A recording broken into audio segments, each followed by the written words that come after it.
Sebelum kita bahas, Hotman selalu minum kopi lagi. Ibu Belinda, Ombudsman. Tadi Ibu sudah melihat Agustus sudah ada gejala itu, tidak ada action. Dan sampai sekarang belum tahu penyebabnya apa. Tapi dua farmasi sudah dituduh. Menurut Ombudsman siapa yang salah? Dan sudah waktunya nggak ada tersangka seperti kasus Kanjuruhan, pasal 359 KUH pidana karena kelalaiannya menyebabkan kematian. Ya, jadi begini Bang Hotman. Pertama, kami dari Ombudsman menyatakan bahwa ini sudah terjadi gagalnya pelayanan kesehatan di Indonesia. Yang gagal siapa?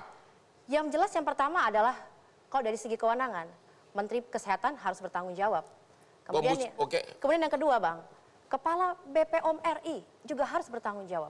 Oleh karenanya kami menyimpulkan ini ada dugaan maladministrasi.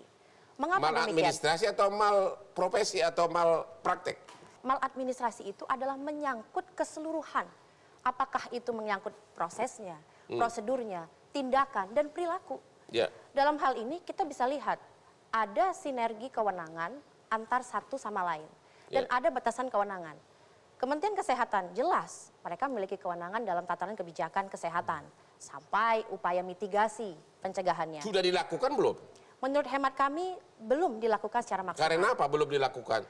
Karena nggak ada duit atau nggak ada anggaran? Karena Bang Hotman, kita harus sampaikan juga kepada publik, terutama kepada Menteri Kesehatan, bahwa Menteri Kesehatan ini harus mulai memperbaiki big data di Kementerian Kesehatan. Kenapa? Menteri Kesehatan ini bisa dibilang kurang memperhatikan hal itu. Tidak memiliki big data. Jadi segini Bang Hotman, kalau kita lihat nih ya, kalau kita tarik ke belakang, sebetulnya bukan dari Agustus kasus ini sudah mulai naik, gagal ginjal akut untuk anak. Di bulan Juli sudah ada 5 orang anak yang dinyatakan gagal ginjal akut. Dan itu data yang kami peroleh dari Kementerian Kesehatan. Masalahnya karena Kementerian Kesehatan dalam hal ini tidak memiliki satu data, persoalan ini kemudian bergulir baru belakangan. Jadi Anda tetap mengatakan bahwa telah terjadi kelalaian oleh Kementerian Kesehatan dan BPOM? Betul, ada dugaan maladministrasi di sana. Jadi Anda mendukung upaya kepolisian sekarang yang sudah mulai membentuk tim. Apakah itu dalam rangka menetapkan tersangka atau tidak? Kalau memang itu dirasakan bagian dari proses yang harus ditindaklanjuti, itu adalah kewenangan kepolisian dan kami. Anda setuju? Setuju saja kalau sudah waktunya ada tersangka. Kalau dalam rangkaian penegakan hukum tentu ada mekanisme itu. Oke, Ibu Nadia dari Kementerian Kesehatan, katanya sebelum Agustus sudah terjadi gagal ginjal akut ini. Apa itu benar? Ya, jadi saya ingin klarifikasi dulu ya tentang apa yang disampaikan kemarin dalam perskon Ombudsman ya, bahwa gangguan ginjal akut progresif atipikal pada anak ini sebenarnya suatu kasus yang dimulai pada bulan Agustus. Karena betul sekali memang ada kasus 1, 2 bahkan 5 dilaporkan, tetapi itu adalah gambaran gangguan ginjal akut yang biasa kita temukan. Kita tahu bahwa gangguan ginjal akut itu adalah bukan penyakit primer. Jadi sebelumnya sudah bisa diketahui.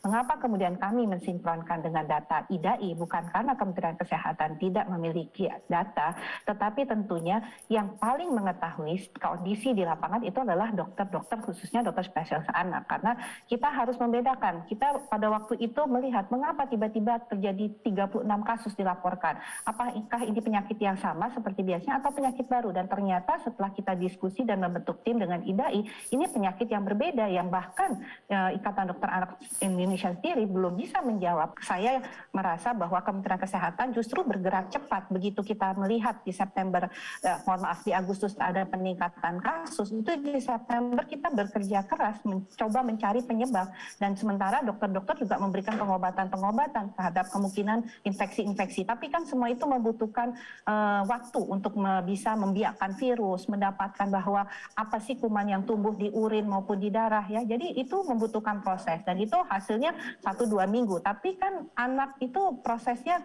jalan terus. Begitu kemudian kita tahu ada gambaran yang sama di Gambia, ya kita langsung memeriksa zat-zat toksik dan kita langsung mengambil keputusan hentikan dulu sementara. Dan kami, Pak Menteri Kesehatan, berkomunikasi juga dengan teman-teman industri farmasi untuk meminta pengertiannya, karena pada prinsipnya jangan ada kasus. Kalau ada kasus maka korban pasti akan bertambah dengan tingkat fatalitas yang tadi. Jadi sebenarnya upaya yang berusaha kami lakukan. Ibu Julis, menurut Ibu sebaiknya bagaimana tindakan orang tua kalau sekarang ini anak-anaknya sakit? Apakah untuk sementara nggak usah berobat dulu, tidak minum sirup itu atau bagaimana? Sebetulnya kemarin Kementerian Kesehatan juga sudah merilis obat-obat yang boleh digunakan, ya, sirup-sirup yang boleh digunakan. Itu juga berdasarkan dari rilis sebelumnya oleh Badan POM, karena dari 107 misalnya yang sudah dikumpulkan dari subjek-subjek yang sakit, ternyata juga tidak semuanya menggunakan pelarut yang diduga menyebabkan cemaran DEG dan EG itu, Bang Hotman. Sehingga sebetulnya alternatifnya masih banyak. Menurut Ibu sangat mendesak agar pemerintah mengumumkan segera daftar sementara yang aman untuk dikonsumsi. Betul, betul. Sehingga masyarakat tidak panik dan bisa gimana? Dari DPR gimana? Obatnya. Terima kasih Bu. Dari DPR gimana? Kita sepakat nih pemerintah segera mengumumkan tadi data-data dan daftar itu. Nah masalahnya kan ada yang memang tadi misalnya dugaan bahwa ada 2 perusahaan yang memproduksi malah sudah mau dibawa ke padahal belum tahu penyebabnya. Belum tahu penyebabnya. Ini kan juga problem ya. Kemudian yang kedua ada sekitar 102 kemarin obat yang sudah dikumpul. Nah masalahnya kalau misalnya itu ya sudah diumumkan nanti, pertanyaannya orang kan sakit Bang, ada yang sakit flu, ada pilek, ada macam-macam. Lalu alternatifnya apa kalau anak menurut mereka Bapak sakit? apa alternatifnya? Ya mestinya pemerintah harus mengumumkan secara jelas. Misalnya kalau ini nggak boleh dipakai lagi, dia harus kasih obat Dari lain. sekarang belum ada itu? Ya belum ada. Kalau menurut saya sih obat lainnya apa? Mereka jangan seperti hanya sekedar juri saja.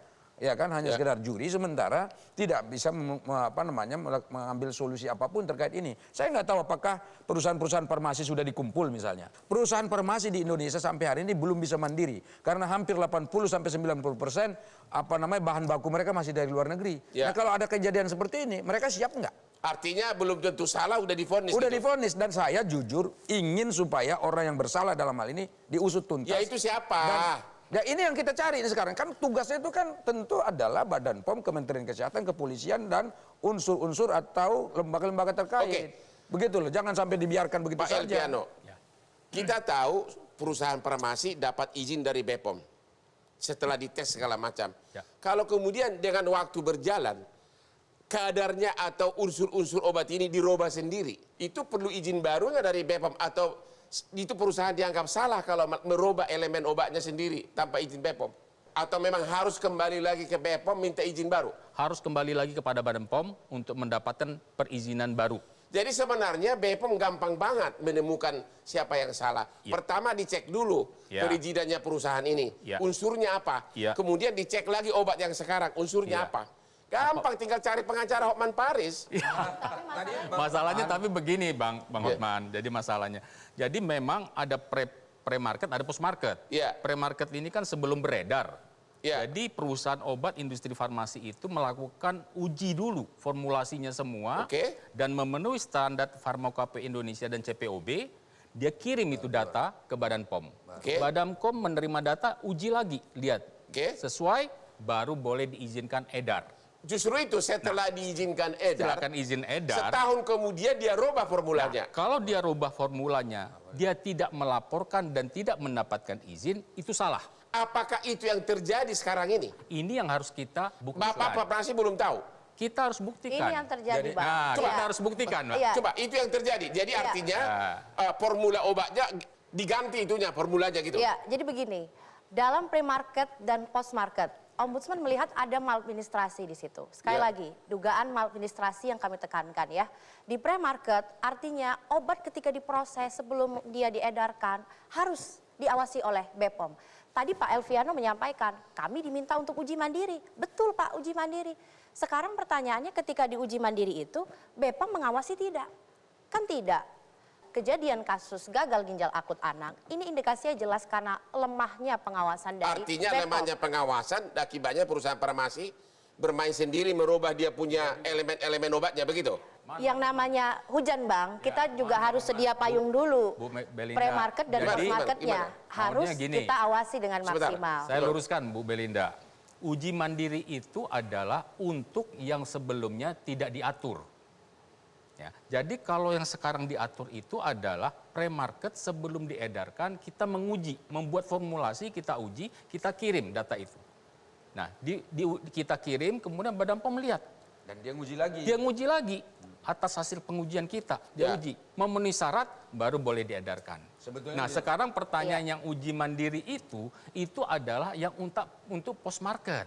Iya, Nah, makanya Pak, saya dalam hal ini tidak menyalahkan Pak Elviano. Bukan, saya karena meluruskan kan juga. industri pengusaha. Maksud saya bukan menyalahkan juga Badan POM nih ya. Kita biar seimbang. Jadi post market itu kan harus diuji untuk disampling. Apakah benar obat yang dibuat awalnya sampai di lapangan itu sesuai apa enggak? Disampling. Nah, dalam sampling akan ditemukan ada yang memenuhi syarat atau tidak memenuhi syarat. Berarti sekarang ini gampang sekali, Pak. Tinggal dikumpulkan semua obat, dicocokkan, dites dengan yang dulunya post market, begitu? Selesai. Ya, itu yang sekarang lagi Kenapa dilakukan. begitu lama mengetes itu? Nah, mengetes ini kan kalau dikatakan Bang Hotman, obat sediaan sirup sama cair itu ribuan. Oke. Karena ada obat yang tidak menggunakan sama sekali pelarut, tapi cairan juga, sirup juga. Ya, Dan kenapa belum fokus ke situ? Ini kita lakukan fokus itu. Maksud saya, kan sekarang begini Bang Hotman. Ada edaran Kementerian Kesehatan yang sifatnya konservatif.